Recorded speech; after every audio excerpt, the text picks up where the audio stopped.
Magandang araw mga kapatid. Update muna tayo mula dito sa Malacanang. Mahigit 2,000 na raw yung mga pasyente na na-discharge mula sa East Avenue Medical Center na under zero balance billing ng Department of Health. Ito yung inanunsyo sa personal na pagbisita ni Pangulong Bongbong Marcos sa East Ave kaninang umaga.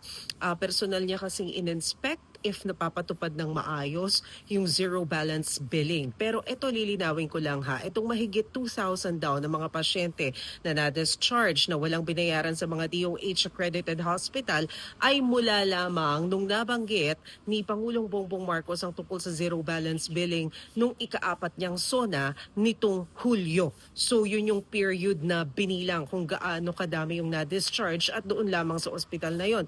Base sa tala ng Department of Health, nasa 83 yung kanilang DOH accredited hospitals nationwide. So ang bilin ni Pangulong Bongbong Marcos sa kanyang talumpati kanina ay tiyakin na naipapaalam sa publiko itong tungkol sa zero balance billing. Pero may mga kondisyon yan dahil nauna nang sinabi ng Department of Health na ang mabibigyan lamang ng zero balance billing ay yung nandun sa basic accommodation ng DOH. So ito yung ipinupursige nila na ngayon, yung information dissemination para malaman ng mga tao dahil masyadong malaki ang bayarin kapag naningil ang mga ospital. Kahapon, nagpunta rin sa Tacloban, ito namang si Pangulong Marcos para bisitahin din yung isang ospital doon at chinik din yung pagpapatupad ng kanilang zero balance billing.